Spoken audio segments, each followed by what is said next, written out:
This is Kyle Juszczyk, and you're listening to Nothing But Niners. This is Charles Haley. You're listening to Nothing But Niners. So now they've got to start from deep in their end of the field, and Garrison Hurst takes advantage of it. He takes the handoff, takes to his right, gets to the 20. He's in the 30. Needs to cut in. He comes back up the right sideline. Breaks his hard tackle. Comes down to the 30. He's down to the 20. He's down to the 10. He's down to the 5. He's into the end zone. Touchdown! Touchdown! 49ers! 96-yard run from scrimmage. Garrison Hurst breaking tackle after tackle. Sweeps down the sideline. Throws off bodies like clothes after a marathon. Young, back to throw. In trouble, he's going to be sacked. No, gets away. He runs, gets away again, goes to the 40, gets away again, to the 35, cuts back at the 30, to the 20, the 50, the 10. He died. Touchdown, 49ers. Third down, Alex takes the snap. Alex looking down in post, and it's good! Touchdown! Touchdown, 49ers! It is second down. Ryan takes the snap, throws the slant to the left side. It's Russell intercepted. The 49ers pick it, and Navarro Bowman is redemption. Navarro Bowman running it all the way for the touchdown. No greater redemption. The San Francisco 49ers. We can do whatever we want.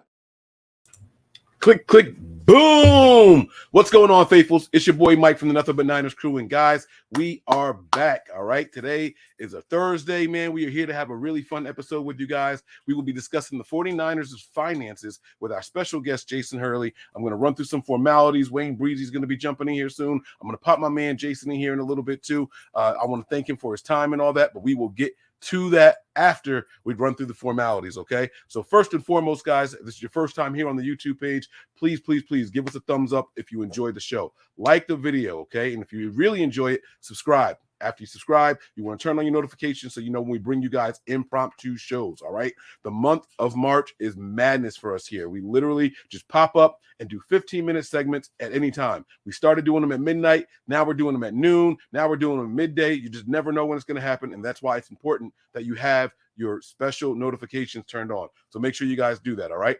Follow us on some of our social media platforms. We have Snapchat, Instagram, and Twitter. Those handles are Nothing But 9. That is the number 9. Nothing But 9 ERS. Give us follows over there on all three of those. And then we also have Facebook and Twitch. Those handles are Nothing But Niners. That is spelled all the way out. No numbers in there anywhere, all right? Some variation. I think Twitch has like underscores on it or something like that. I don't even know how that Twitch thing works. I know we're live on there right now, but we are there, guys. So head on over there. Give us a follow there, okay? We got a Patreon page, guys. Now, I'll admit, the content has been a little slow, but it will be picking up soon, and we are starting and launching a new podcast over there, not necessarily 49ers related. So make sure you guys get on over there, patreon.com/NB9ERS. You see the flag behind me? See that? NB9ERS? That's it. Patreon.com/NB9ERS. All right. Also, we appreciate you guys. Just like the March Madness, the shows are mostly about you guys and what you guys want to hear. How do you let us know what you want to hear? Shoot us an email, nb9ers@nothingbutniners.com. If you're an advertiser and you want to sponsor a show or an episode, something like that, you got some gear that you make. Maybe you're a 49ers gear creator, okay? I know there's a ton of content creators out there, but some people make shirts, some people make hats. Maybe you make cigars, and you guys know Mike is a cigar connoisseur, right? Send some of your equipment and stuff over here. I will happily place it in ads appropriately for you. Shoot us an email. That's the main source for contact there. nb9ers@nothingbutniners.com. All right. I'm your guy, Mike Andrews, 83. That is my Twitter handle. All right. And guys, we got to talk about a couple of things before we get to the meat and potatoes of the show. All right. Latest rumors, latest news surrounding your favorite team, the 49ers. All right. For some reason, they just officially announced all of the moves that they made in the coaching staff. All right. I'm getting some text messages from my guys here. Let me see here. All right. So that was Wayne. I see him. Okay, Wayne, I see you, bro. It's all good. It's all good. Don't worry about it. I got you. All right. So I want to start with the coaching staff announcements. All right. Now, we knew about these hires a while ago, but there were some names that we weren't quite sure of. The team officially makes their announcement today, and they start with the defensive coordinator, Steve Wilks. All right. I'm going to read this paragraph about Steve Wilks here because I thought there was just a little bit of interesting news in there. Wilkes, 53, joins the 49ers from the Carolina Panthers in 2022, where he was promoted to interim head coach in week 6 after initially serving as a secondary and defensive pass game coordinator. The Panthers went 6-6, finished second in the NFC South under Wilkes, following a 1-4 start to the season. I learned that Wilkes actually grew up in Carolina. So they go through his history, and then later on they say, where is it here? Hold on. Higher defensive coordinator, prior to Carolina. He spent this time there. I didn't know that he was from Carolina, though. Damn it. I can't find it now. Or maybe I read it wrong. Maybe I was driving and just read the information completely wrong. But I swear I saw something somewhere saying that Wilkes was from Carolina. But other announcements that they made there, Clint Kubiak as offensive pass game specialist, all right? So we weren't quite sure. We knew that the Niners hired Clint. We assumed that maybe he was going to be something on the offensive side of the ball there, and we were correct there. Offensive passing game specialist. They also hired Jacob Webster as the defensive quality control coach. Now, doesn't sound like it's much. Those quality control people, they do a lot of film watching. They try to prepare the team for the upcoming opponents and things like that. They try to look for patterns and things like that. They bring it to the coordinators and so on and so forth, who take it to Kyle, and they respect the chain of command. This is important. Guys like Robert Saleh got their starts as quality control guys. Not everyone just came in to the NFL, boom, as some sort of coach. They start as quality control people. So this is interesting. Jacob Webster, defensive quality control coach, and then Max Moles as coaching operations assistant. Now, when I read up on that, it says here Moles is 27 years old, right? And it said he joins the 49ers from the University of Missouri, where he served as the associate director of football operations. Prior to his time at Missouri, Moles attended St. Mary's College of California, where he was a student manager for the Gales baseball team. And the whole article just jumped. Where'd it go? The Gales baseball team for 4 seasons and earned his bachelor's degree in political science. All right. I wasn't quite sure what the associate director of football operations was. So I'm going to ask the guys about that when they jump in here a little bit later. But before we even get to that stuff, before I get the guys in here, I got to do a little rant here. I got to do a little rant, and then we're going to have some fun. All right. We're going to talk about some of the 49ers. Some of the shout out to Nick too. I see you out here in the chat with your super chats. You know, we're going to get to the super chats at the end of the episode. So we will get to those guys. If you are sending super chats, feel free to keep sending them in. All right. I will get to them. I promise you guys that. We have a whole segment at the end of every episode for specifically the super chats. All right. So don't feel like we didn't see them. I promise you we see them. All right. We will get to them. Now, the Brandon Aiyuk is going out there and he's doing something. I was watching Mariah's show with TL earlier today, and they said something really interesting. They pointed out how often or how much Brandon Aiyuk doesn't actually post. And that was something I never really paid attention to. I'm not one of those guys that has alerts set for players, so I see when they tweet and things like that. I kind of just let them go, all right? And they were talking about just how rarely Brandon Aiyuk actually tweets. So he had this tweet that he did talking about, basically what he's done. Wayne, you ready? All right, my man's ready. I'm going to bring my man Wayne in here real quick. So Brandon Aiyuk is talking about in his latest tweet. Actually, you know what? I'm just going to show you guys here. Let me just pull it up here because I don't want to put any word in his mouth. I'm going to make sure I'm reading it verbatim. But it was basically along the lines of, this is what I do. All right. I like fourth option, doesn't matter. Run first team, and I still get mine. It's basically what he was saying. All right. So let's zoom in on this tweet. Let's share this screen here. All right. And they were trying to decipher what exactly he meant by this. So let's take this off of there. Let's go ahead and add this here. Boom. All right. Is that clear there, Wayne? You got it? Can you see it? Yeah. Yeah. All right. It says 1K is the fourth option and a showing it with laughing emojis. I'm as real as it gets. Word to Lil Baby and ESTG. I'm ready to stand on business every time. Year 4, with the Rockets. He's going up. He's going up. Some people thought that this was a shot at the team. Some people thought that this was part of the negotiation process, right?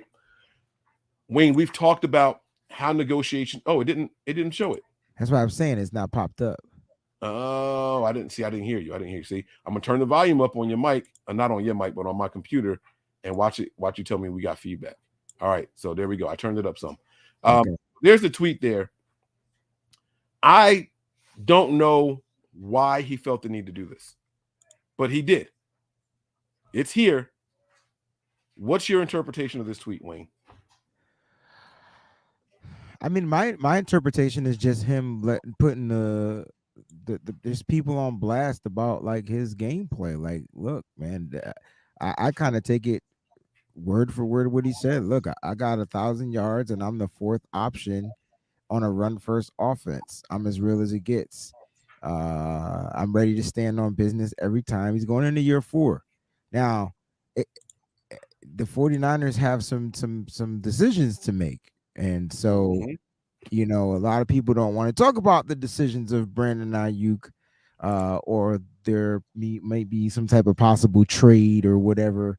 But listen, the Niners are going to have to make a decision whether they're going to fifth-year option him by May 1st.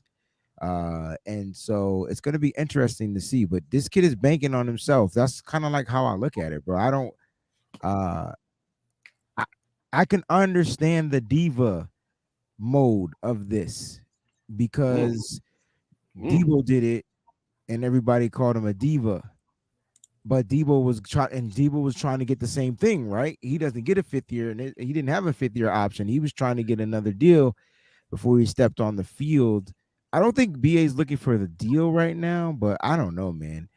To me, this is just him letting the league know he ain't nothing to mess with, yo. He about to put the league on blast. And I tell you what, the better he play this year, the more money he gonna make next year. So it's gonna be interesting. Yeah, I completely agree with what you were saying there. I think this is part of the public negotiations that has to take place. I really do. Mariah pointed out just how few times he actually tweets. And if I were to go back to just his page here, the dates are here, right? This was March 21st. And you go all the way back to Eagles fans chirping, right? Yeah. Like this was a response to that. That was to that, right? He's more of a July 1st, 2021. I mean, look at how far back you go. He doesn't tweet a lot. You know what I'm saying? And so I thought that was pretty important. I did. I thought it was worth mentioning once I heard Mariah break down just how often he tweets. I didn't pay attention to it. I didn't even catch that. I know a lot of players tweet and delete. I don't know if he's like that, but that's a lot of deleting if he is that way. You know what I'm saying? Yeah. So I think it's part of the public negotiations. You got to kick it off. You know what I mean? And at least he didn't go out there and start campaigning to be on other teams yet. You know, when that happens, that's when I'm checking out mentally. Wayne, I talked about the coaching hires already. I talked about that really quick. Was there anything else 49ers related that happened recently we need to worry about? Kickers are getting signed, but I don't think the Niners were in on any of those guys anyway. What do you think? No. I mean, there's nothing to worry about. I mean, it's free agency time. And get ready for draft time. It's draft time, you know. It's draft time, guys. So that's what I would be getting ready for. The 49ers, let me just remind you, they have 11 draft picks. And they have zero problems using all 11. And right, you know, there's a possibility that they do just that. Yeah. So I'm excited because the 49ers in free agency filled the voids that they needed to fill, right? One player left out, they've refilled that void, you know. If they added anything, they added a defensive tackle. So they upgraded there, but then they filled the void of the nickelback with Isaiah Oliver. Then they filled the Charles Omenihu, to me, would be the Cleveland Pharaoh. And then they even doubled down on Austin. Oh, go ahead. I'm sorry. Then they even doubled down with the Austin with Bryant, because Cleveland Farrell will be your run guy, your run stuffing guys that, you know, and then Austin would be your pass rushing guy from the edge, right? So that's two different types of defensive ends. They're not tweeners. They don't they can do both, but they're not built like the Charles Omenihu. Then Samson Ebukam was already on the roster, so that's your Drake Jackson. So like they just replenished what they needed to do as far as on the offensive side. They re-signed the center, right? We didn't have a center, so they addressed it and they brought back Jake Brendel. I know a lot of people felt like we could have upgraded at the Jake Brendel position, Mike, but I mean, could we have? And if we could have, which I believe we could have, I thought there were upgrades out there. Did we really want to pay? The 49ers only want to pay one offensive lineman. His name is Trent Williams. That's where all the money goes right now. Think about it. And so they're trying to feel like how they can continue to be serviceable. And so they let Mike McGlinchey walk, and they're saying, hey, man, I think Colton McKivitz could do just as damn near good a job as Mike McGlinchey. And so that you saying Ant, but that's not what they're saying. I'm saying about is that what they're saying? We're gonna talk money in a second. I guarantee that's what they're saying. And money does play a factor. He's cheaper. Again, they wanted to spend money where they felt like they needed it to go. It went to the defense. I keep telling everybody, build this goddamn defense, yo. Make the defense such a problem that the offense can come in here and supplement and get through, get by. But that's not what our offense is. Our offense has weapons. We just need a quarterback that can get it to them, which is crazy. So they built the offense. It just needs to be efficient. Yeah. Well, we're going to talk about all that right now. We're going to bring our special guest in. Give me a thumbs up. Let me know when you're ready down there. I know you've been patiently waiting. We're going to bring my man in, Jason Hurley. You guys know him as the 49ers cap guy. All right. Jason, what's going on? How about, you know what we're going to do? We're going to do an ISO, man. We're going to do an ISO. We're going to give you the solo screen here for a second. Let you introduce yourself. Tell people who you are, where you're from, and then we'll go back to the little tripod box. All right. Sounds good, Michael. Name's Jason Hurley. You can find me at 49erscap.com, on Twitter at 49erscap. Did this basically for over a decade. I've been doing it. So started out as a hobby in high school, and it's kind of transformed from there and just become its own thing now, which is crazy. Yeah. No, it's definitely been something interesting to watch. I've enjoyed watching you grow and watching your numbers and all. Now, I'm going to start with some hard-hitting questions here. You can go to Spot Rack.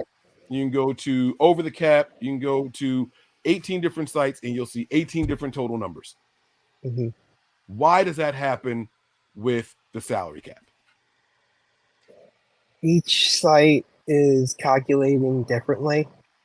They have different calculating the ways they calculate everything. Even though you think it should be the same from site to site, for some reason, Over the Cap, Spot Rack, whatever it is, they're not completely the same. They're close, but they're not the same. Mm-hmm. I give the edge to Over the Cap because they have really good in-depth when it comes to the draft pool for each team. You can see how much your team's going to, we see our team's going to cost about 9.7 to sign our guys. So it's tough to say exactly why there's so many different reasons or why it's like why Over the Cap and Spot Rack have it different, but I guess to kind of like it is what it is kind of thing. Yeah. All right. So different calculations, different strokes for different folks, but usually everyone's within the same $1 to $1.5 million in cap space when you see the final breakdowns. Now, what do you currently have the Niners at? Because I want to know if we can afford to go out and get some of these guys that are still out there in free agency, like Yannick Ngakoue.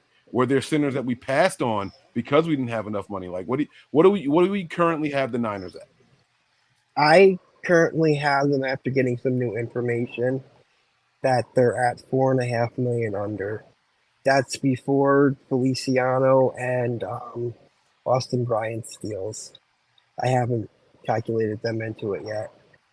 Okay. I know Feliciano got a 1 year, $2.5 million contract. It's worth up to 3.5 with playtime incentives. And Austin Bryant was a veteran minimum contract. So his cap number is like $965,000. Okay. All right. Now that's interesting. So Wayne was saying earlier, this is where I want to get your opinion, that the team is saying they think McKivitz can come in and play right tackle as good as, Right. or maybe serviceable to replace Mike McGlinchey. Now, the reason I said and I don't know is because I think money will tell us what we need to know, or tell us I think the money will tell us what the team thinks of that player.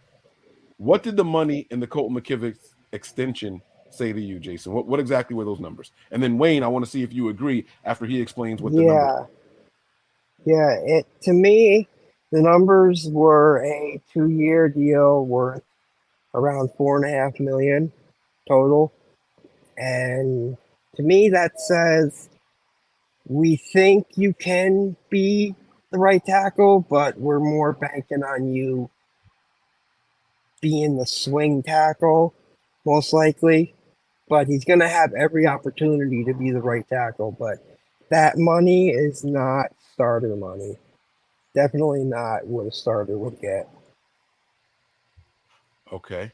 Now, It's Wayne. like two point something a year. I mean, I agree with that, but that doesn't mean that they still don't think that he can be the guy. You know what I'm Right. saying? So I agree with Yeah. what he's saying. I mean, we're not paying for a right tackle. We don't even have money to pay for a right tackle. I don't know what the hell No. he's talking about. We got $4.5 million, and you didn't factor in that. I'm thinking the team's probably going to be closer to the $3 million mark, maybe a little bit under $3 million.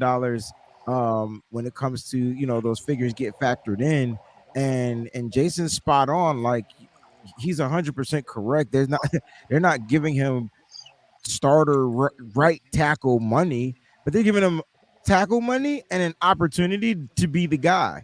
So he just has to go out there and do it. And I feel like we watched him do it. He is, to me, the swing tackle of the team.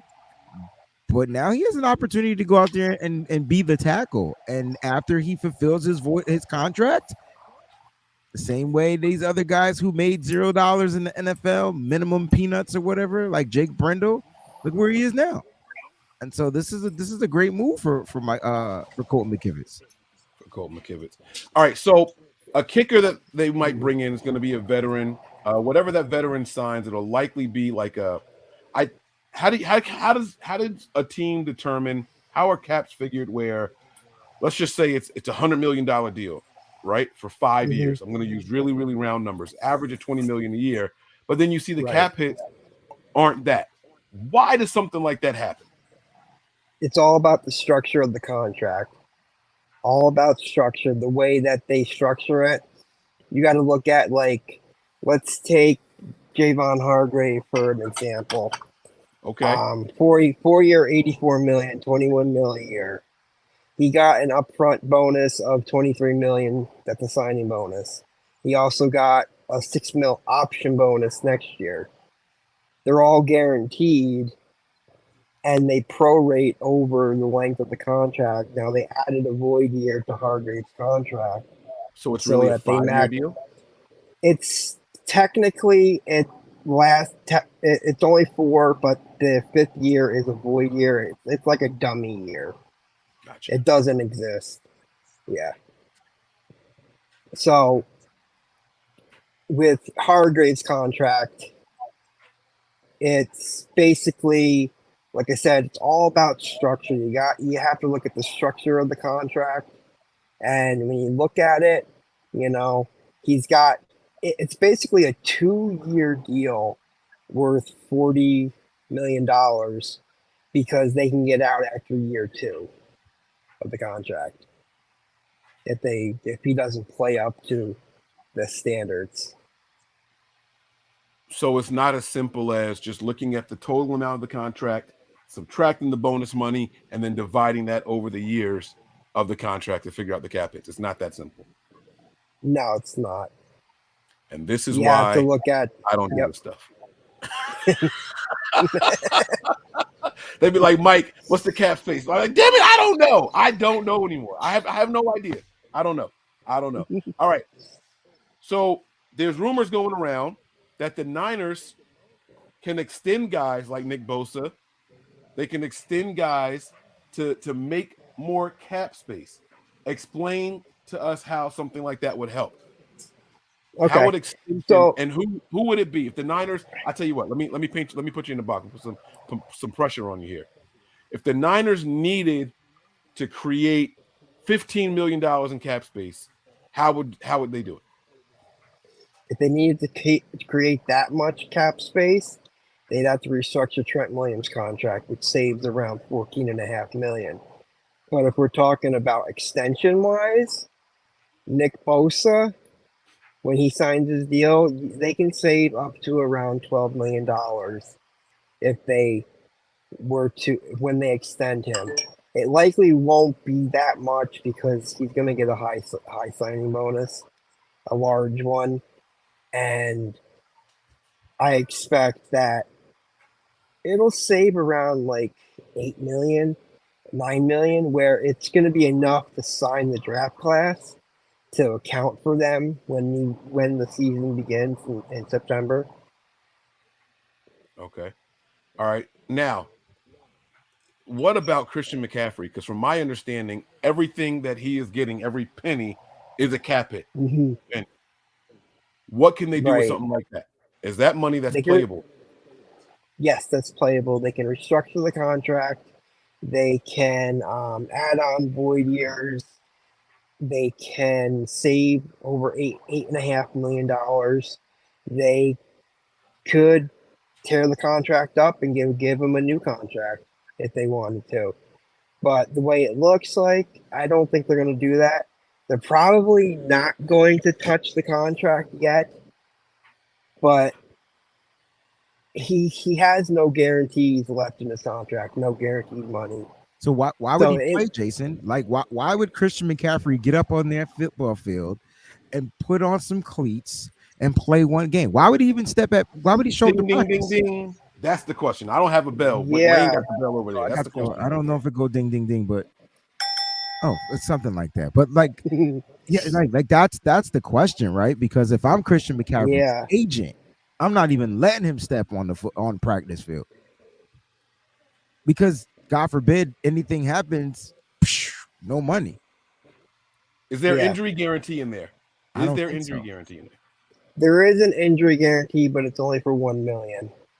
So it's $1 million. Oh, Yeah, oh, he's not that's even not getting on a enough. bicycle if I'm his agent. He not- I'm trying to tell you, man. Y'all be thinking we don't know what we talking about. Listen, I'm telling you right now. I talked to Christian McCaffrey's agent. He says, "Listen, man, he not showing up." It's like I get it. So when do I guess, Jason, when do you feel the Niners start churning the wheels on that? Probably after the draft, right? Yeah, I think after the draft they'll look at it and think, talk with him, see what he thinks. The good part about for Christian, for CMC, is that when he makes the 53-man roster in September, his entire base salary, which is I think 11.8 million, becomes fully guaranteed because he's a vested veteran. So after, so maybe so this is so technically he does have guarantees because they're not going to cut him. But they're not guaranteed. No. After he makes They're the not. roster. Yeah. So when does the roster if he- go? That comes in August, though. Yeah, it does. It comes at the end of August. Yeah, but wait, it gets worse because why would he step on the football field before this? He doesn't need to practice. He doesn't need to go to No. preseason games. He doesn't need to do any of that. So No. he'll make the No. 53 staying at home. So he's got but so okay, let's have this conversation then. Let's The do money. it. Let's do it. Because if Deebo Samuel did that, the fan base goes 8 banana shit, right?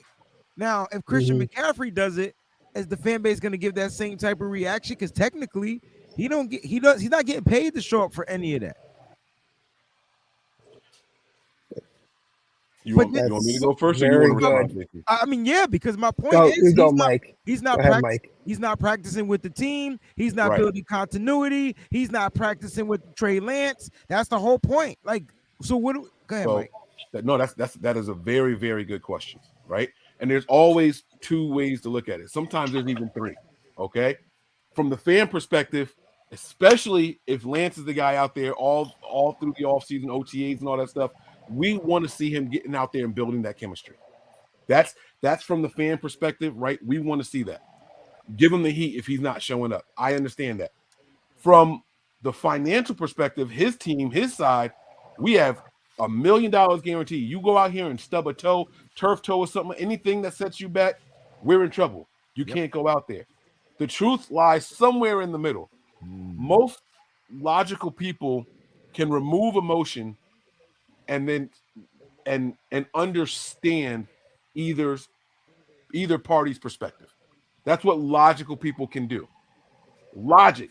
Now, everyone watching this channel right now is a fan of the 49ers. By the way, Wayne, your channel's not even in here. My bad, bro. That's all good. I Leave it. Just tell him you don't gotta add it. Just tell him to go subscribe to it at some point. There you go. Subscribe to the Wayne Breezy channel. But as fans, we are emotional, right? We're emotionally invested in this. So asking us to think logically isn't always going to make sense. We're here. We want to win a Super Bowl, and that's going to come through chemistry and cohesion. So get your butt out there. So that's why when Jason said they might wait until after the draft and all that, well, that's going to lead me to other questions. Do they even have enough to sign their draft class right now? Because your numbers didn't include Feliciano and Austin Bryant, right? So those are two things. Do they have enough to do that? We'll get back to that. But why wouldn't McCaffrey and his team want to go ahead and restructure right now? What does it benefit the player to restructure? A lot of times people hear restructure and they think pay cut. That's not always what it means. Right. It's not always what it means. When you hear restructuring a contract, it's taking part of the base salary, turning it into a signing bonus, prorating it over 5 years or the length of the contract. And there it is. He gets an upfront signing bonus and the team gets cap space. That's basically what restructuring is. Pay cut is literally what it sounds like, a pay cut. Right.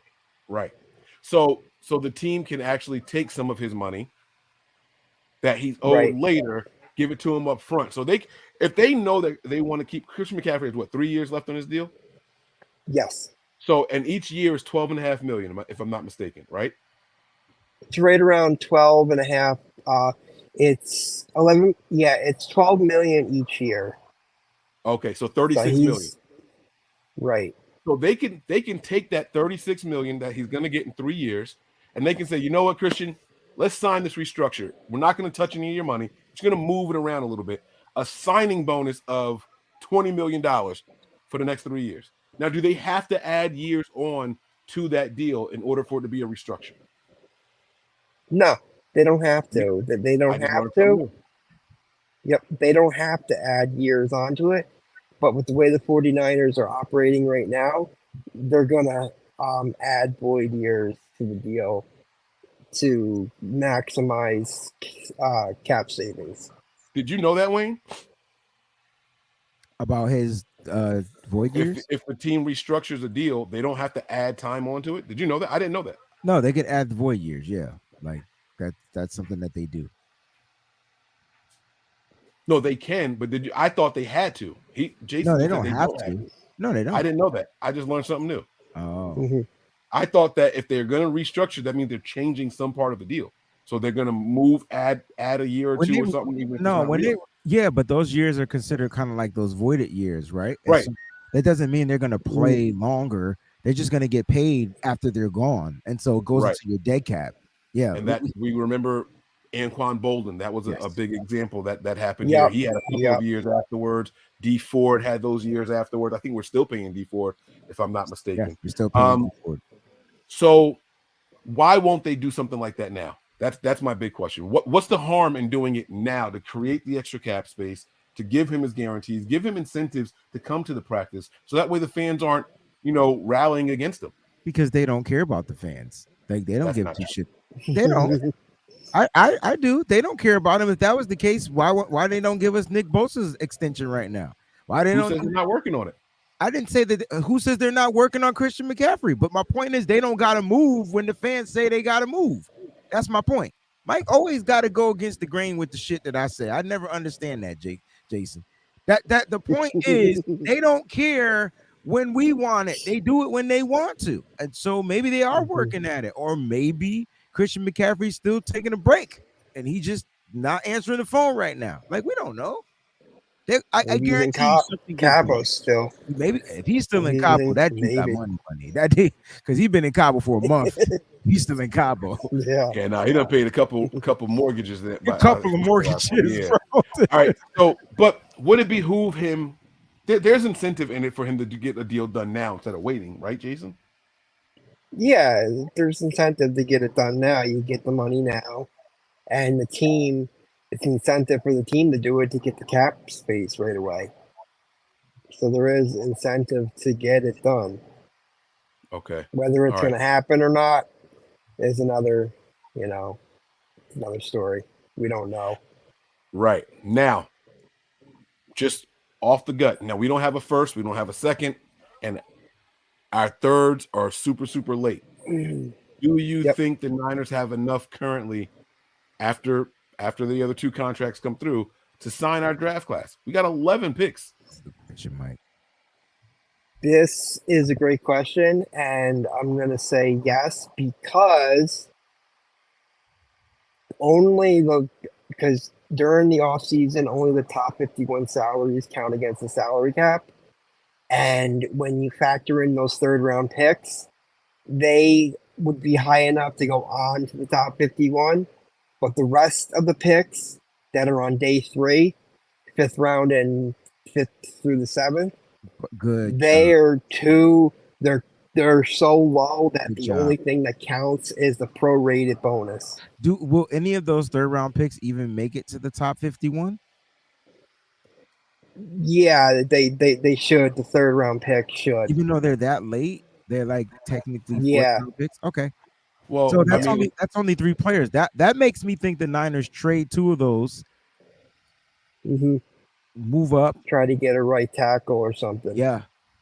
Yep. Yeah. Very spot on. I was gonna look at the 49ers and see just where their top 51 is right now. See who's at the bottom of it. Okay. It looks like they're all crossed out. So this is where it is right here. Right now, Kalia Davis is at 51. Ooh. So I think so, Wayne. I think those guys would get it. He's according to this site, I'm pretty sure that's 51. Wait, stay there, baby. I'm pretty sure that's 51, and he's at 783,000. What is that? Does that sound about right, Jason? Yep, that is right. Yep. Interesting. Sorry. Something in my house is talking, and okay. Just Don't me and the dog. I don't know what it was. Yeah, no, I kept hearing something saying like low voltage or low wattage. I don't know what it was saying. I got you. And it's just me and the dog in the living room, and it's freaking me out. So I was calling my wife. Sorry about that. All right. It's okay. So we have 63 players on contract right now. Yep. 63 total. Okay.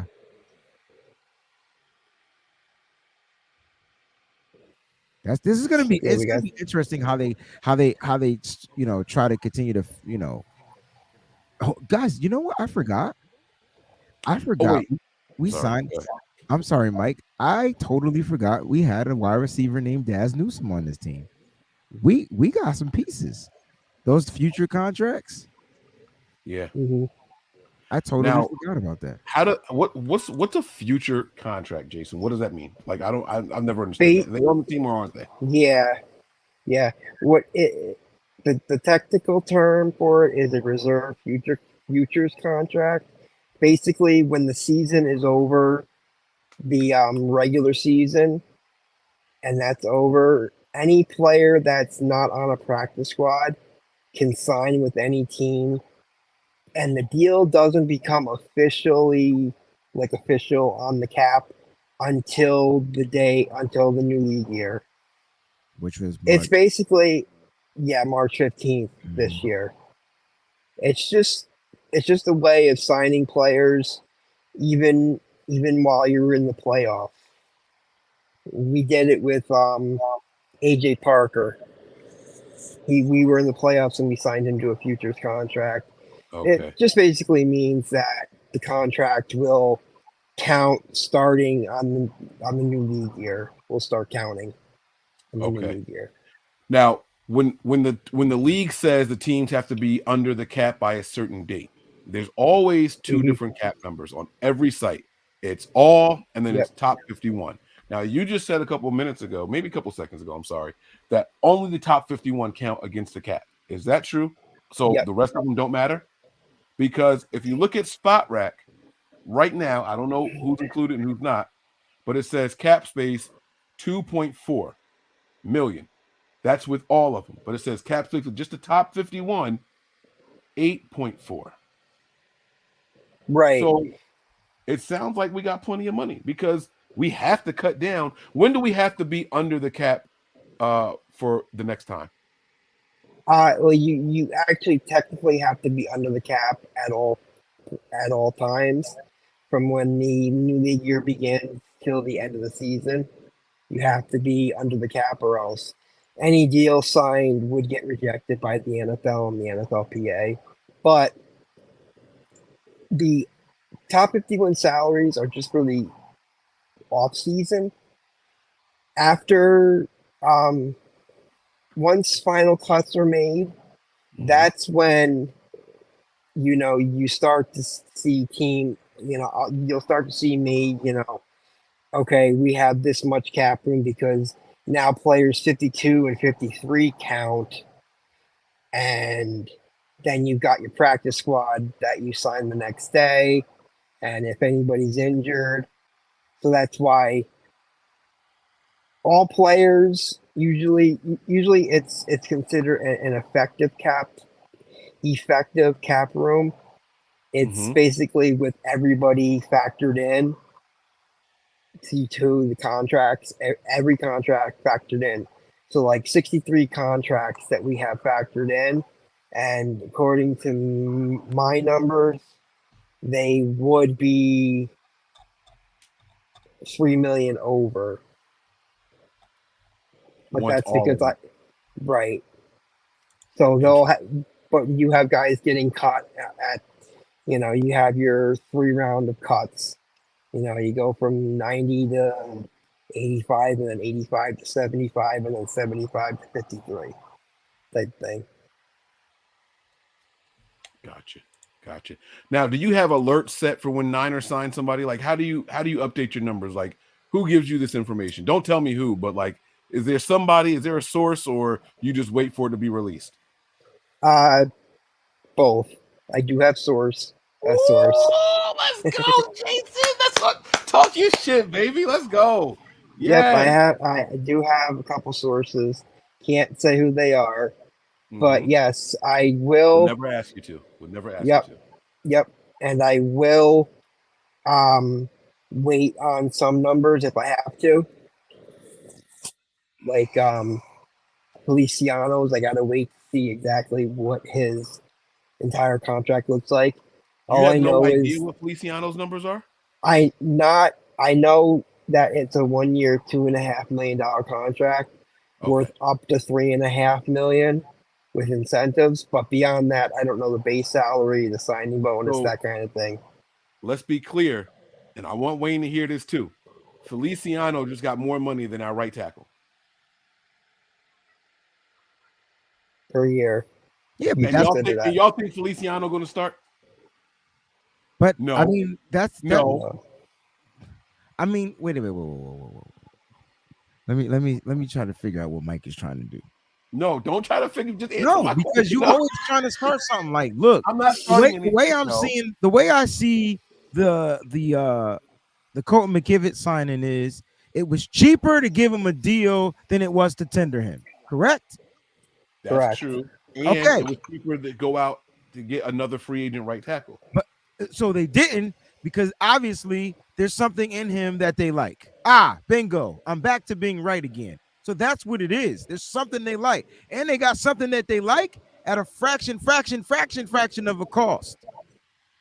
It's a win-win. Now all McKivit's got to do is go out there and be the damn right tackle. What was Jake's deal? Jake Brendel? Jake Brendel. 4-year, $20 million. 4 years at $4.125 million a year. So it could be a competition at center.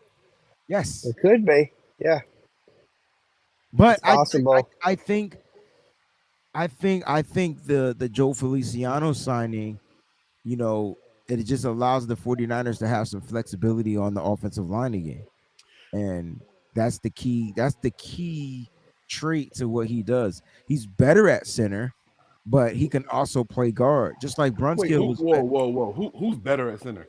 I think Joe Feliciano plays better at center than he does guard. I think. Better than at guard. I thought you meant better than Jake. I'm sorry. Okay, I apologize. I shut up. So the battle will be there, but you know, if they need him to play guard, he would play guard. Just like to me, Daniel Brunskill was a better guard than he was center, even though he could play center. We didn't want to see him play center, but he could do it. So we'll see how this works out, but it's gonna come down to camp. And I think they draft the center, so that's even funnier, right? I think they find a kid that they develop, right? But they have one on the roster. Everyone's forgetting about Poe. Like, why do we keep doing this? Jason Poe wasn't a natural center. They were trying to get him to play center. He was center in college. I thought he was a guard, but okay. I know. I wanted Donovan West. I wanted him bad. I wanted him terrible. to be the guy. I'm glad. Yeah, and he's bad. He's in the XFL. He's actually, yeah, he is. He's in the XFL now. He's with the Vegas team, the Vipers. Right. Yeah. Now, can those guys just come back when the season starts? Like, how does that work?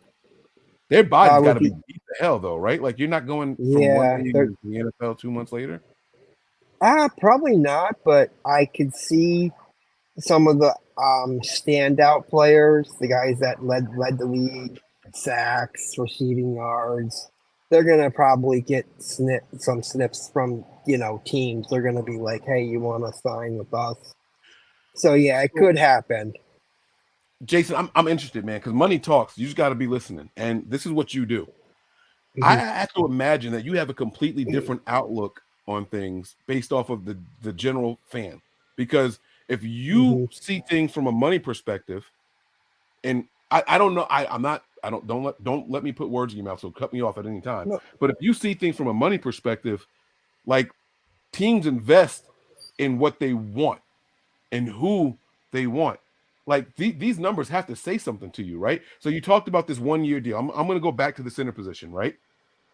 You got Brendel, who is averaging 4.5 a year. And then you have a guy who can earn up to, I think you said 3 in Feliciano. 3.5, yep. Okay, up to 3.5 based off of playing time and those incentives, right? I mean, those two numbers, I said it right away. Oh, that screams competition to me. It's a 1 year deal. It does. Is that how you view the roster? Like, if someone were to ask you to put together a 53-man roster, do you just see it based off of, well, they gave this guy this much, they gave this guy that much, blah blah blah blah? Or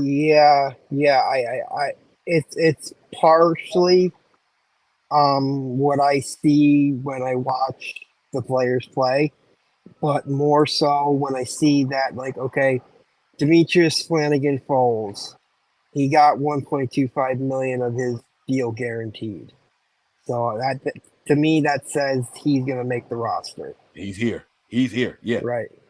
Right. So when the draft is over, I want to have you come back on after they do. Say that again. He's guaranteed what? 1.25 million. Wow. I mean, there was a person last year that was guaranteed $3 million, and guess what? Yeah, he was a quarterback, though. It doesn't matter. So you telling me Demetrius Flanagan? I want to make sure we're on the same page. Yeah, but so you telling me Flanagan-Fowles can't get beat out by a Marcelino McCrary ball, and they eat the $3 million, or he gets beat out by? I was actually going to ask Jason. You said you've been doing this for 10 years or so. When it's all said and done, how wrong or right are you for the most part? Like when you go back and see it, like. When I go back and look at it, I'm usually it's usually down to the final 5 spots that I may be off. Okay. So I kind of get most of it right, but Mhm. there are a couple of surprises. Like last year, I Jordan thought Mason. for sure. Mason. I didn't know Mason was going to make the roster. I thought Kamoko Toure was going to make the roster, and he ended up getting cut. He had 1.1 million guaranteed or something like that, if I remember correctly. They ate that, and yeah. Mhm. So basically, when I look back at like what happened, I go and yeah, I had most correct, but also I had my little majority that weren't correct. Gotcha. It's usually the bottom of it. I completely Yeah. understand what you're saying. Look at Wayne. Yeah. Wayne was ready to shoot, man. Nah, because Nate Sudfeld didn't get that much. Talk your talk, Wayne. I'm just saying that Let him know, man. it can happen. Like, you know. But I mean, all right, but I'm rooting I for can defend TFL. that. I can defend that if you want. Defend it. Do your thing. They thought Jimmy was going to be gone. They thought somebody was going to trade for Jimmy. It didn't happen, so they got stuck with keeping Jimmy, and they had to let him go. Yeah, and they also at the end of the day, they still let him go. They didn't have to let him go. They didn't want to lose Brock. Whatever they saw in Brock, they put him. He wasn't clearing waivers, which is crazy. That Now, Mr. see, okay, so from that perspective, you have a guy's rights for 4 years versus a guy that you just signed for 1. I still think it came down to a numbers game. What will Brock's as Mr. Irrelevant? What will his contract be in totality when it's all said and done? His rookie contract. Rookie contract? Yes. Oh. Probably about 2.3 million. That's got it right here. Pales. I'm not 100% sure. It's got to be pretty close to that 3 million, right? So it was 3 million for 1 year, or 2 and some change for 4. I mean, you got the right. I think that's you're right, Wayne. I think that's what it ended up coming down to. That's interesting, man. The freaking roster politics and financial politics is crazy. It's always the money, bro. It's crazy, bro. That is wild. And you've got your position coaches that want this guy or that guy. The coordinators want this guy, that guy. So there's always, there may be in-house, not fighting, but like leveraging for like this guy or that guy. And I'd love to be a fly on the wall to see what goes on in the Niners front office. Oh no, I just saw a wow. What is happening right now? Why are we getting wow messages? All right. So when the draft is over and they do their undrafted free agent signings and they talk about the guarantees and all that, I do want to bring you back. I'm gonna let it wait though. I'm not gonna do it like right after. If you have some availability, I'll bring you back so all the details are out and everything, and then we can go through it afterwards. And then you tell me what the contracts mean to you. All right, and we'll go from there. Now that doesn't mean it's the end. I am going to start wrapping this thing up here, guys. If you've been watching this whole time, please hit that like button, man. It really, really helps out the algorithms. We appreciate that. And if you've been giving super chats, I promise you, we didn't forget. We're going to get to the super chats in a second. What I want to do, though, you don't need to do a super chat for this. If you guys out there have questions for our guest, Jason Hurley, this is going to be the segment now where you guys can type them. We'll click them and have him answer a couple of them before he has to go. You've been great. Thank you so much for coming in here. Where's the pup, man? Where's the dog at? My dog? Yeah. She's over there with my mom right now sleeping. Gotcha. Okay. Honey is. Yeah. All right. That's pretty cool, man. My dog is sitting over here farting and stinks. So if you guys see me randomly grab my nose, it's because this male is the gassiest dog I've ever met in my entire life. I don't know what his problem is. That's funny. My 2 boys our 2 boys are 2 Weimaraner Rottweiler mixed are like, oh wow, that's interesting. Yep, gassy. Whew. They fart all the time. Yeah, no, this is tough, man. I mean, I bought this French They put them in cigar parlors. It looks like a little glass vase, and you put like this alcohol mixed in there. It's got this stone. You light it. It's got a wick on the end of it, and not only does it absorb odors, it omits an odor. And I am running through that trying to battle this dog's like I don't want to be the house that when people come over, it's like, oh, it's a stinky dog house. And it's not the dog smell, it's his gas. Like it's oh my god. Yeah. So bad, man. Ugh. Anyway, all right. Sorry about running off on a tangent there. So guys, again, if you're out there, send your super chat, send your questions for Jason. We're going to answer them there. Wayne, was there anything that you wanted to ask Jason before I go on my little run of questions here? No. Okay, I'm going to start firing them off to you. Okay. Now, my one question, I'll make this one about you before I make it all about the Niners. I saw you started doing the Vikings. When did that start? Did I ask that already? I don't think I did.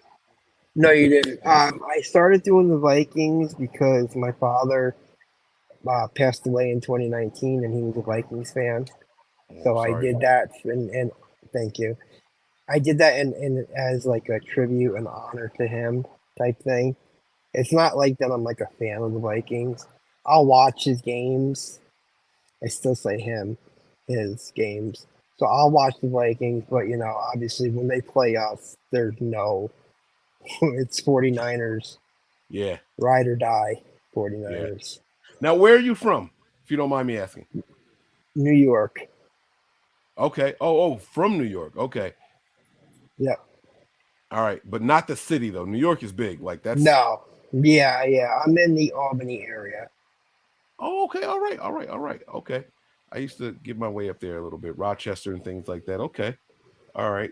I get that. Is the pizza still good way up there? Yeah, I'd rather have homemade pizza. On the planet, man. I think Jersey has the best pizza on the planet. I do. If you guys have never had pizza, it's definitely Connecticut, but Jersey does have really good pizza, and Brooklyn has really good pizza. I've never had Connecticut pizza. I don't like Brooklyn style pizza. Really? That doesn't mean I don't like pizza made in Brooklyn. So there's a difference. Okay. There's a difference. So I don't know. I don't like Brooklyn style. I don't like thick pizza. Like like the deep dish and the Chicago. That's Chicago. That's Chicago pizza is disgusting. I don't want to say it was disgusting. No, you can say it. No, because it's not disgusting. You just have to like pie. I don't even like pie like that. Like, you know what I'm saying? You ever order pizza in Cali? Oh, it's the worst pizza in the world. Worst decision I ever made, bro. When we serve you a pizza with a fork and a knife, you're in trouble. Like dude, when I go to California, I don't care who from California, y'all pizza is trash. When I go to California, I don't even eat pizza. Matter of fact, they got a pizza place in California said pizza made from New York. I'm like, I went to the thing. It was wrong. The most false advertising ever. Ever. It's like, nah, bro, this is not it. This is not it. All right, Jason, I'm gonna ask you some rapid fire questions and we'll let you go. All right. I'm gonna try to keep you less than another 2 or 3 minutes. All right. Number one, worst contract you've seen the 49ers sign since you've been following contracts. Worst contract? Ooh, I'd say D Ford. That was a terrible contract. If he played at the level that he was supposed to, would it have been terrible? No. It was because he didn't play. He was injured. You're looking at the bang for the buck. Contract. Also, I would say Jonah Jennings. Remember him? The tackle? Yes. I actually would say him. He did not live up to the expectations of the tackle spot. I think he was a left tackle from Buffalo. And him and Nate Clements, we got them back-to-back years. And they just didn't. Namdi Asamoah's contract was trash, too, because he was trash. Yeah. He was. No, but I never understood why he didn't work. Was it because we were just a zone team and he was a man corner, or was we a man team at the time and he was a zone corner? I couldn't remember it. It was one way or the other. And I remember my uncle was a Raiders fan. And he was like, Mike, he not going to work. Mike, he not going to work. And damn it, he was right. He was absolutely right. 100% right.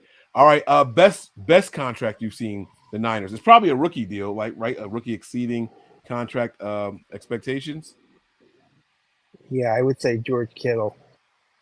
Kittle or Fred Warner. They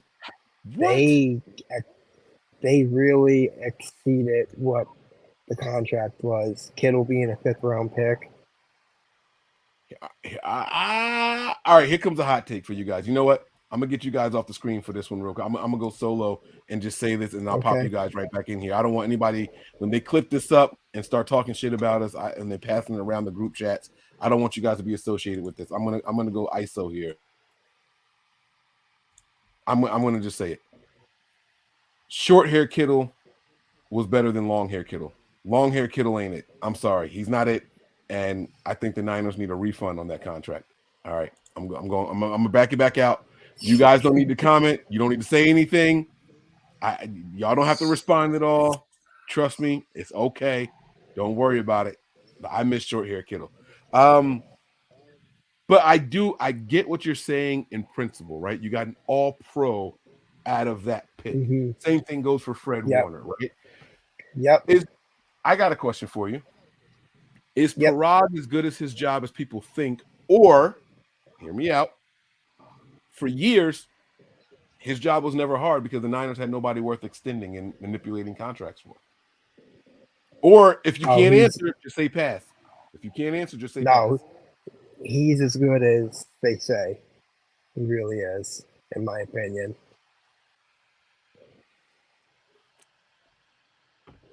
Okay. All right. I didn't expect that answer. I like that. I like that a lot. All right. Do you think running backs? Oh, this is going to be tough to answer with Christian McCaffrey on this team. But I'm going to ask it anyway. Do you think running backs are being undervalued in the NFL? Good running backs. Let me change it. Do you think good running backs are being undervalued in the NFL? Yeah, they are. It's the one position where you don't see big contracts given the players when they're close to their 30s or over their 30-year-old mark. It's just they don't get the contracts. Look at Austin Eckler. He's close to 30 and Chargers won't give him a new contract, and he's worth a half more than what he's making. Yeah, absolutely. I agree. I completely agree with you. All right. What about okay, you said George Kittle was one of the best contracts. They go out and they give him a new contract. Do you think tight ends are being overvalued? If running backs are being undervalued, do you think tight ends are being overvalued? The top tight ends. Top tight ends? No, I don't. Because of what they do. They're both pass catching and blocking. A guy like Kittle can do both. Kelsey, he can kind of block, but he also is just a massive weapon in the red zone. So, yeah, I wouldn't say. I don't think they're overvalued. I think they're pretty much set. I think, actually, some tight ends, they're taking less money than what they maybe should be making, but because they're a tight end, but they're basically a wide receiver in a tight end's body. The things they do that they can do as a tight end, basically as a wide receiver, they're getting $20 million to $20 a year.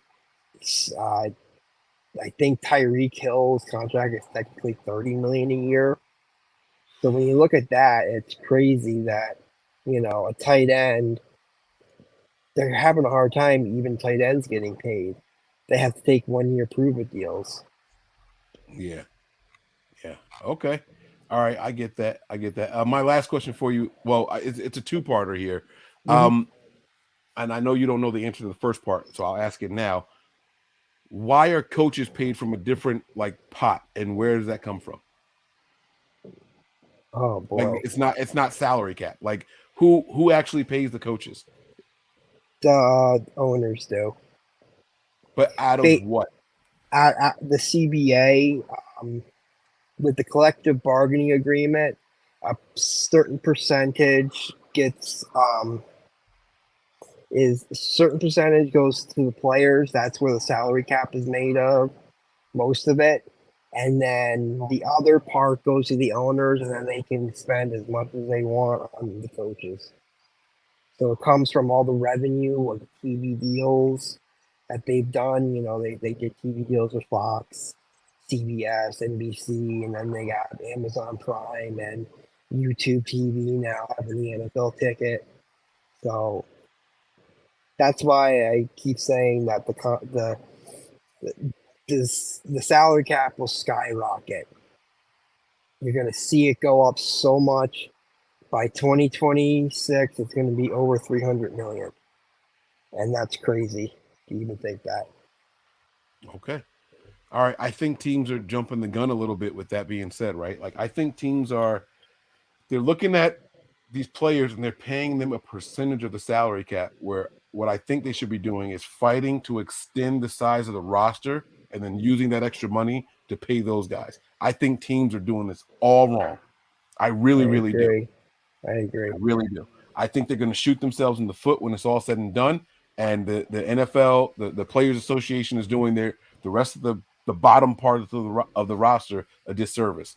Teams should be fighting for larger rosters. They've extended games. They've added a playoff game and a regular season game, and there's been no compensation to the roster size, and it's going to end up hurting these players in the long run. It really is. And so until they do something about that, extending the rosters and allocating that extra money from these TV deals and the extra revenue, they're gonna hurt themselves, man. It's just not good, and they're not being smart about it. Instead, what we see is, oh, well, this guy's making $40 million a year. You're gonna make 40.5, and the next year, this guy's gonna get 41, and then you're gonna get 41.5, and it just keeps going up. Like, no, like stop.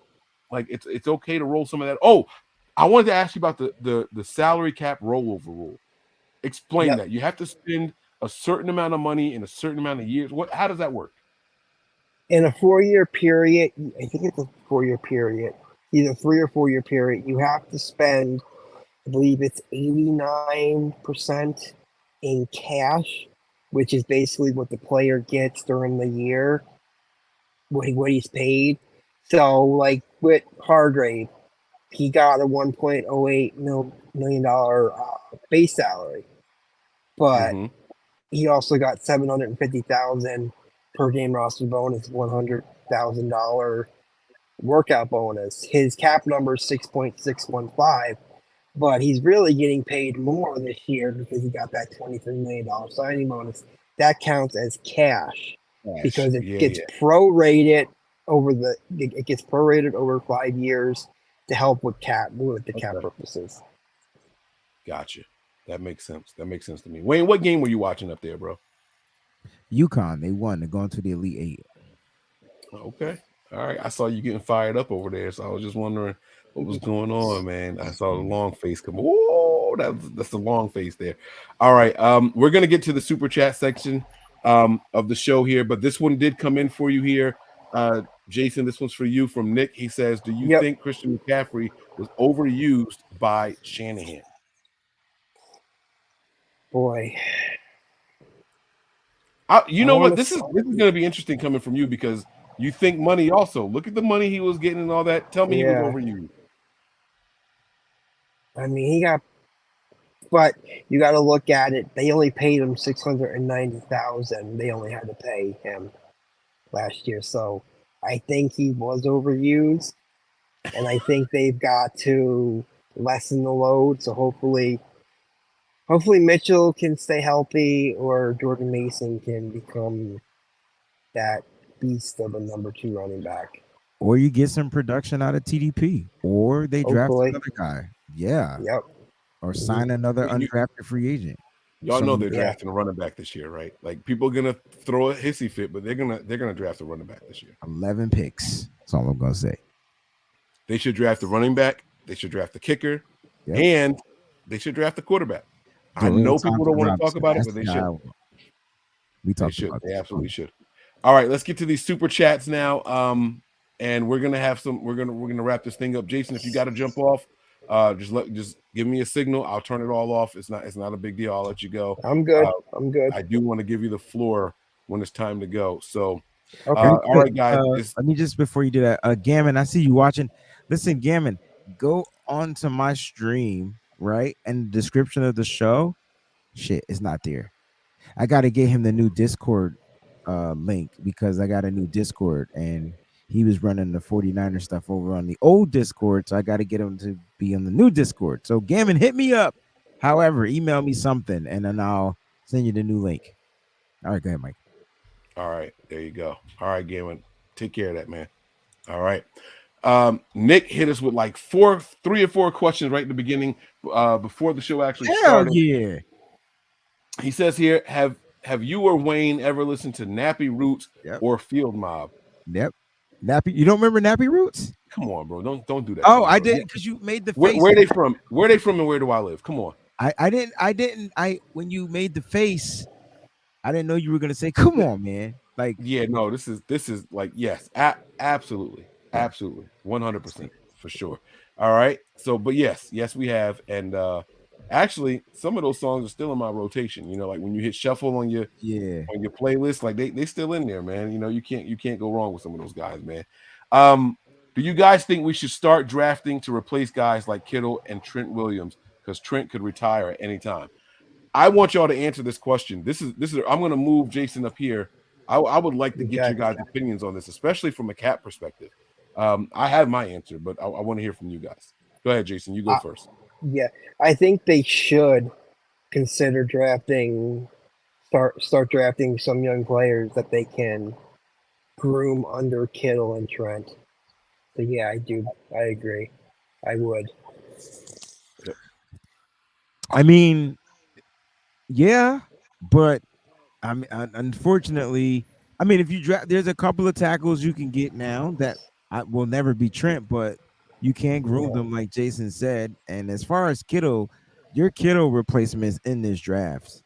So if Kittle is ready to walk on or he declines, there is a tight end you could get in this draft. Particularly this draft is the tight end you want to get a tight end or two, like, you know. So I already know we got 3 tight ends on the roster as of right now. And so this is, you definitely want to answer the question. Yes.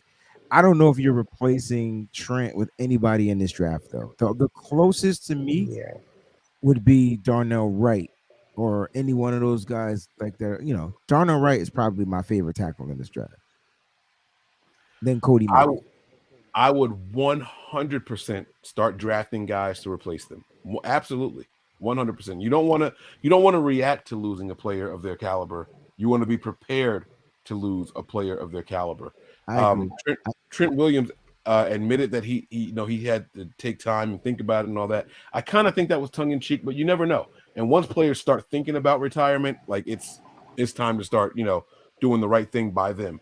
And as far as the tight end position, the Niners have been looking to improve the tight end position for what feels like forever. But for some reason, when the season starts, we got the same 3 guys here all the time. It's Charlie Warner, Ross Dwelly, and George Kittle. Like, I just don't understand what's taking so long to get somebody else in the mix. And one of your questions later on, I have an answer for, so I'm not going to tell you who I want them to get until later on when we get to that question. But Nick, yes, absolutely, you start drafting and looking for these guys' replacements. And that doesn't mean that none of them are on the roster. Let me be clear with what I'm saying too, right? We don't know who these guys are going to be, but you can get a guy who's athletic but doesn't play with the right leverage, doesn't play with the right size, like he doesn't play with the right pad level, and coach him up and get him ready when the time is right. All right. Nick again says, do you guys think we can win the Super Bowl with the way the offensive line is right now? And I'm gonna go first because I'm gonna take a cheap way out. I don't know how the offensive line is right now. I don't know who's starting. I have no idea from center all the way to right tackle. I know 2 guys that are starters right now. That's Trent Williams and that's Banks. I have no idea who the other guys are going to be right now. So I can't answer that question. I took the easy way out. Now the hard part's on y'all. I mean, yeah, they can. They could have won it last year too, the way the offensive line was. They just unfortunately ran out of quarterbacks. So That's a crazy sentence. That's what happened. So you 100% right. But the way the offensive line is now, I mean, Mike says he doesn't know who's starting. Well, I tell you what, I'll take a crack at who's starting. Right from the left to the right, it's Trent, it's Banks, it's Brendel, it's those guys. They're starting, and then it's going to be between Spencer Burford or the new guy Joe Feliciano. One of them guys is going to be your guard, and maybe Spencer Burford beats out Colt McKivitz and kicks at the right tackle. Either way, the 49ers offensive line is gonna take less time to build the continuity because they're really only plugging in one player who's played as a swing tackle with these same guys. So just got to give them a couple of weeks to build their continuity, just like we did last year. But last year we had to get Aaron Banks on board, we had to get Jake Brendel on board, and Spencer Burford on board. Like we had to get them up to par, and it took them a little bit longer. Now these guys are second year to third year players, so it may not take as long, and they might come in their stride and they move. So I think that they can win the Super Bowl the way the offensive line is right now. Totally agree with you, Wayne. Agreed. Yes. I like it. Give me hope, baby. Give me hope. I like it. All right. Next question again from Nick. I told y'all he had like 4 in a row. By the way, these were all in here like before the show started. This one was at 8:16. We started at 8:30, so my man was on it. Each one of you name one player in the draft that we picked that nobody sees coming. I got my guy. If y'all want me to go first, I'll go first. Go ahead. Yeah? All right. Go ahead. I'm gonna do ISO for each one of us. Player in the draft that nobody sees coming is tight end Davis Allen. Yes. It's funny that you're going with a tight end, and I was going to go with a tight end, but that's fine. No, that's good. Let's do it, baby. Davis Allen from Clemson, 6'6". My man ran a 4.75 or something like that, 250 pounds. That boy can catch. That boy can run. He can block. Listen, that's the one. That's the one. That's the guy right there. All right. Wayne, you want to go next or Jason? Who wants to go next? Jason can go next. I'll close it out. I'll go next. Okay. I haven't watched much on the prospects, so I don't know a lot of them. But I would say maybe the kicker Jake Moody out of Michigan. I like it. I like that answer. I like that answer a lot, baby. All right, Wayne. ISO on you. So it's crazy because I was gonna go with a tight end. And I'm not sure if I want to change it up because you went with a tight end. But I'm gonna go wide receiver because I know no one thinks we're gonna draft a wide receiver. So I'm gonna say we're gonna draft a wide receiver, and it's gonna be wide receiver out of West Virginia, man. Bryce Ford Wheaton, out of West Virginia, yo. I don't know if anybody pays attention to the raw scores, but the highest you can get on a raw score is 10. 10, yeah, 10. Yeah. That's the perfect score. You want to know what he got? 9.98. 9.96. Damn, I was off. Oh, I was right there. Yo, I know a lot of people think that it's going to be Demario Douglas because the 49ers are in him. That's the wide receiver from Liberty. I guarantee you they're drafting a wide receiver. A lot of people, I'm telling you, y'all keep sleeping on this 6'3", 221 pound, 4.3 speed. You keep 1.5, 10 yards. You 4.15 shuttle, 6.97 3 cone. Y'all sleep on this kid if you want. Wait. What? How tall did you think he was? 6'3", bro. Running a 250? 221. Oh, I thought you said 250. Yeah, but he's running 6'3", running a 4.3. Nah, that's crazy. That's crazy. He's I haven't heard anybody talking about him. What's his name? Say it again. Bryce Ford Wheaton. His production in college was limited. It is what it is. I was talking to Larry Kruger yesterday because he mentioned Jonathan Mingo out of Ole Miss, another big wide receiver, right? Another big body guy. Yeah. And so I'm like, yeah, but this kid is smart and this kid could play football. And he just screams 49er to me. I mean, I don't even know if he screams 49er because I'm not going to lie to you, bro. Honestly, I don't even know if Niners value receivers like that. But God, hold on. Hold on. You got to tell me his name one more time. Hold on. I'm going to my page because this is crazy. Tell me his metrics one more time. He's 6'3", 221. All right, 6'3", 221. His hand size is a 9'3" and a quarter inches. I like Jonathan. Jonathan Mingo has bigger hands, but this kid his broad was 10'9". His vertical was 41 inches. Like I'm looking at his freaking ability to cut. Like this kid can cut. Like this kid is gonna be a problem on the field. Where is he gonna go? I don't know, but Spell his last name. Is it hyphenated? Wheaton, yeah, Ford Wheaton, FORD hyphen Wheaton, WHEATON. Oh Wheaton. my God! And this site that I got, they got him as a 4th to 6th round prospect. Yo, the wide receivers, man. Look, I see people putting Jonathan Mingo out there and Demario Douglas, other studs, man. Demario Douglas ran a 4.4. I think Jonathan Mingo ran a 4.4. This kid ran a 4.3 though. Just saying. Oh my God. Okay. All right. I'm sorry. I'm getting distracted. All right. Another show, Mike. Another show. I'm sorry. I know. I apologize, y'all. Wayne, that. Listen, if there was a tight end that I mean, there's so many tight ends I love. All right. I wouldn't be surprised if Schoonmaker is the draft pick for the 49ers. But the kid that I want is Schoonmaker, Payne Durham, all right, out of Purdue, and then Zach Kuntz is probably my number one tight end prospect out of Old Dominion. Zach Kuntz, look him up. Zach Kuntz, and he 10 out of 10. Raw score. Wow.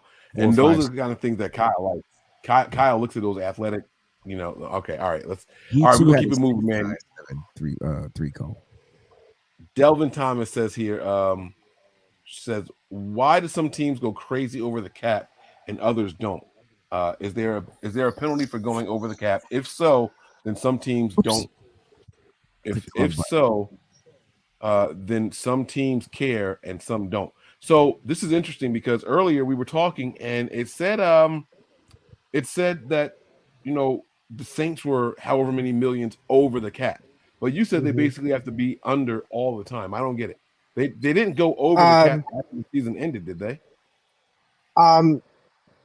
They can be over the cap for one part of the off season, from the end of the Super Bowl to right before the beginning of the new league year, and then you have to be cap compliant completely for like 11 months, or 11 out of 12 months. You have to be cap compliant, and if you do go over, like I said, they will deny a contract or a transaction.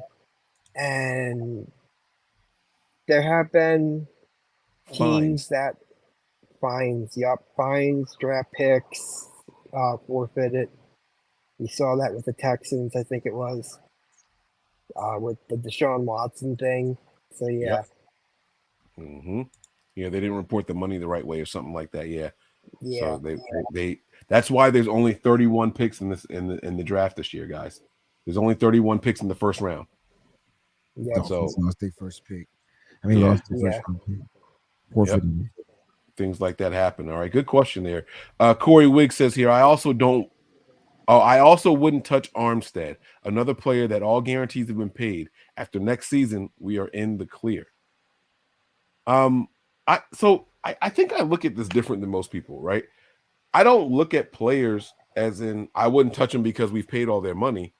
I look at players as in I wouldn't touch them because I don't plan on them being here long. If your production or your value to my team says that you're going to be here for 3 or 4 more years, I'd touch that contract over and over if I needed to. And is that the wrong way to look at it, Jake? Like, how does that work? How do you think about that? I completely agree with you, Mike. If you view the player is going to be here past what his current contract is up for, like Armstead, 2024 is his last year, next year. If they feel like he's going to be a player that they want long term, you do it. Yeah. Okay. All right. Wayne. Yeah. What the hell? Should we draft Deuce Vaughn if he falls to us?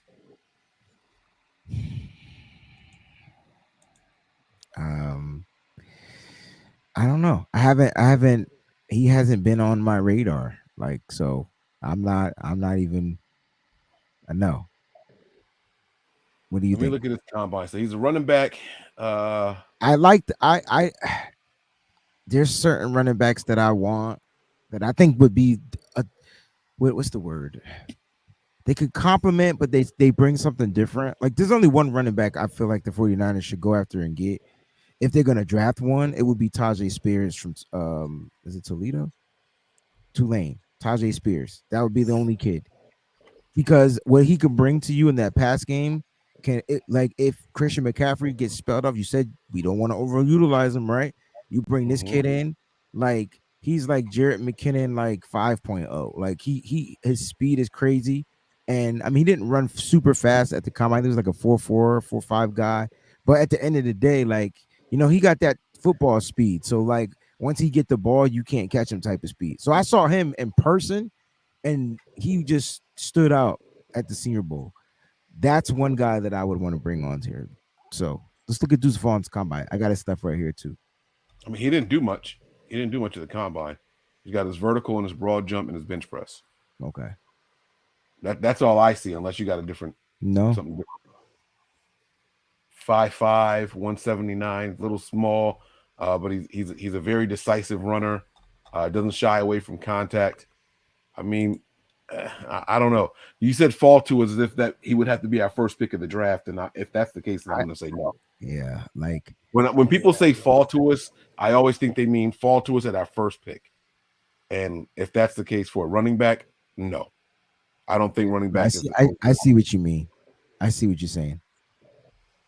Personally, I mean there's some running backs out here like the kid from Texas A&M. A lot of these guys are gonna not go early because a lot of teams aren't drafting running backs. So there's gonna be really great running backs that's gonna be on the board. Pick 99, 101, 102, third round. Niners, do they draft a running back? That is the question. Like that's really the question because there's gonna be some players. Oh my gosh. There's gonna be some players. So yeah, I'm not high on this kid, Deuce Vaughn. Just not. No, he's good. This is the guy that I said on your show. I don't know if you remember. Yeah. When I was talking about the guy and I compared him to Darren Sproles, talking about how elusive and everything he was. I like him a lot, but I don't like him enough to pick him with our first pick.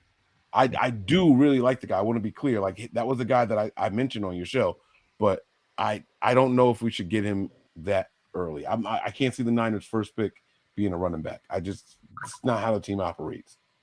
So I personally think it's going to be an edge rusher, but yeah. I think it'll be a defensive lineman. I don't know if it's going to be edge or defensive tackle, but I think it'll be a edge. lineman again. Yeah. All right. But Nick, I really, really do like Deuce Vaughn. He is one of my favorite running backs in this draft class. I had to look at because I got my papers over here. I had to look at my list over here. He is definitely that guy. But he's small, and like I said, decisive, elusive, but I just don't know. I said, you hear Lynch reached out to Big Ben last year? I didn't hear this. Did you guys hear about this?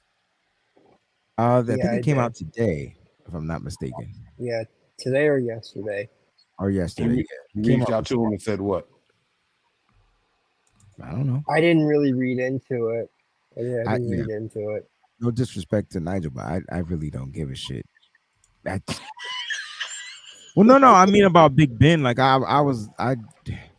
it's unfortunate. Like it's just crazy how our quarterbacks got hurt.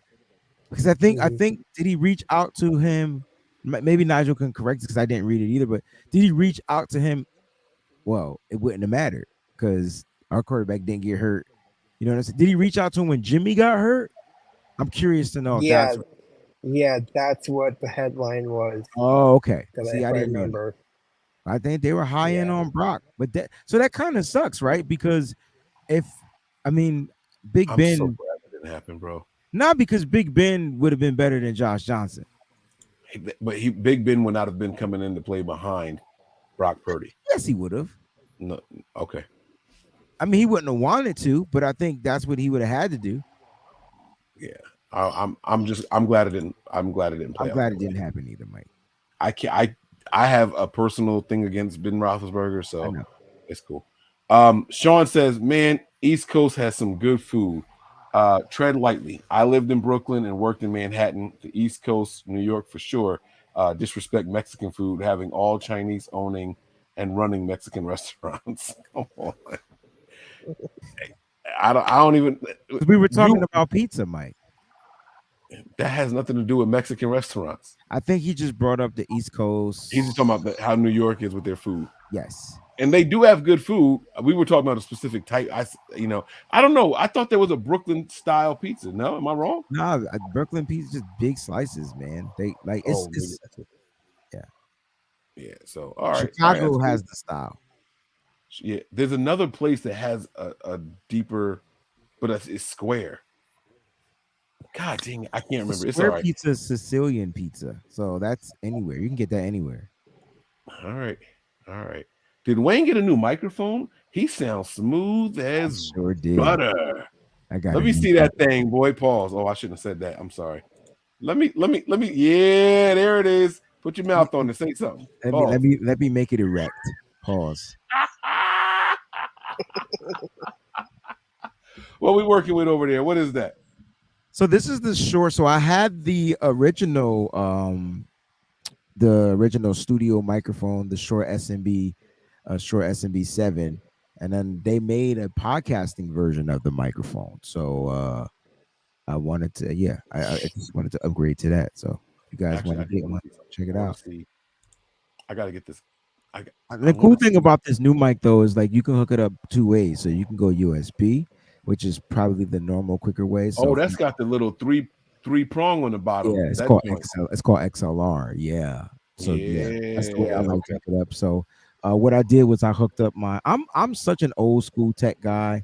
This computer stuff was giving me too many, like it was messing up my ADHD, and so I grabbed my mixer, bro. I hooked my mixer up to the computer because the digital mixer was cool, but I felt like it was phasing vocals out. So wait, you were not plugged in with the 2.5 millimeter jack?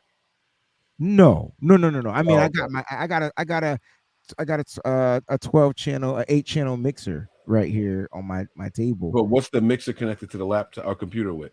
Oh, it's connected to USB. So the mixer. Okay, yeah. Okay, I was about to say because the mixer that I got is from 12 years ago when I got I think I got like 6 different mic plugs on it, or five plugs on it and everything, and that plug, man, is the end of it was a freaking headphone jack, and I'm like, nah, I can't do that no more. That's funny. The wire turned a little bit. It sounded like you sizzling bacon in the pan. Nah, I'm not doing that on the microphone no more, bro. It's over. Those days are over for me. I like these 8:30 shows though, because I'm going to bed as soon as we. Oh yeah, no, you and me both. I think I gotta wash the dog tonight. Wifey was supposed to do it last night. She tapped out on me, and she didn't do it tonight. So I want to go in there and take that one down. All right, here we go. We got one more here, and then I'll go check and make sure. And your pizza can't touch Domino's. All right, it's time for Sean to go to bed. I take Chuck E. Cheese pizza over Domino's any day, bro. He said your pizza can't.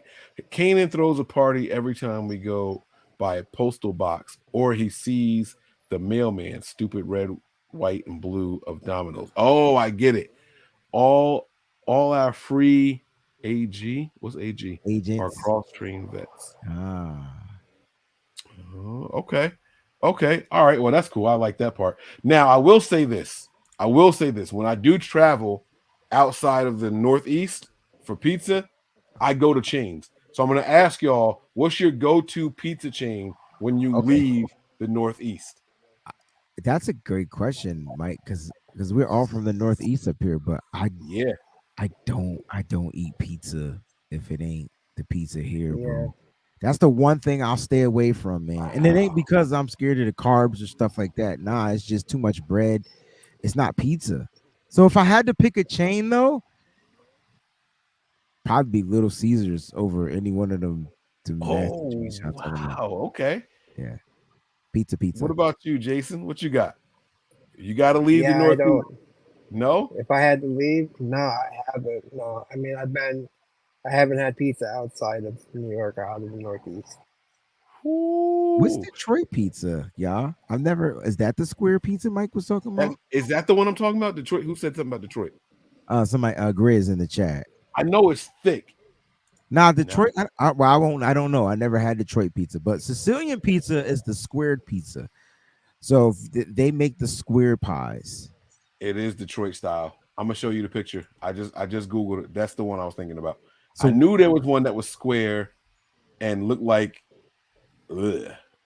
I'm sorry. I'm saying ugh because I don't like thick. Let me hold on. I gotta take this banner off so you guys can see it. You don't like thick. I don't like thick pizza. Look at this. That's Detroit. Yeah. Look, it's like bread and sauce, man. I don't want that shit. Nah, I can't. I can't do that. I can't. That's like French bread pizza.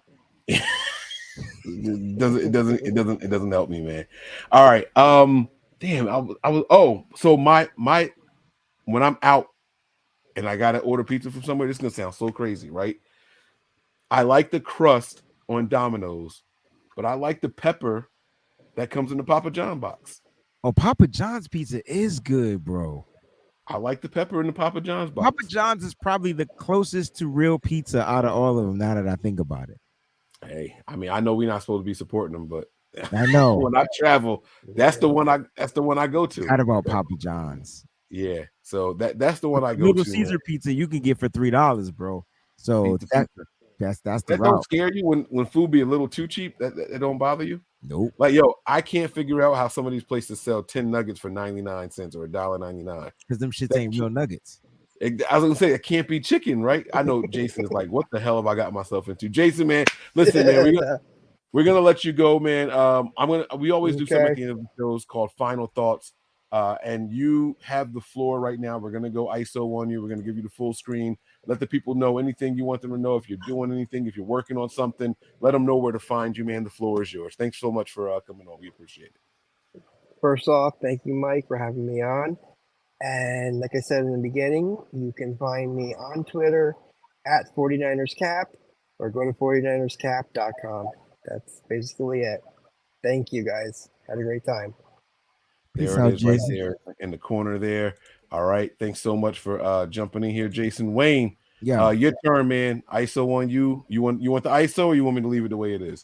I don't need the ISO, man. Final thoughts, man. Let's go.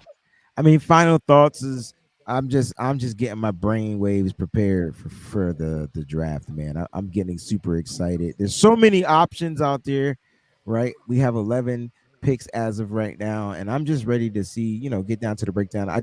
I don't know if there'll be any other free agent signings, but I promise you we'll make sure that we give you that content, man. As long as you guys stay here, we here. So we'll be here, and I'm excited to do it with the family, man. Yes, sir. Yes, sir. And I would like to thank both of you guys for jumping in here this evening. You guys have made this show absolutely incredible. We have one more super chat that came in. He said, would love to see early shows like this one, man. Just stay tuned, man. Stay tuned. I like the 8:30. That was fun. Had to kind of get the kids out early. Go. I love you too. Good night. Right. But we'll try to keep these things going, man. I like the participation we got tonight. And thank you all very, very much, man, for jumping in. I appreciate you guys. Jason broke down the cap very well. Wayne, as always, excellent co-host. And to the people out there in the chat, you guys are A+. We do it for you. We appreciate you guys, and that's going to do it for us tonight, all right? Wayne. Yo. Let's go home, man. Prepare for glory. Anticipate pain. But always remain faithful, y'all. We out of here. Show. Peace. We all gas, no brakes, pumped up, no fakes. We spinning, we winning, we high stakes. We never miss, we all makes. Look at us dudes trying to prove, bringing you news with nothing to lose. Mike, Nick, Tony, Wayne, Method Man, we bring the pain. See, I'ma confess it. We under the pressure.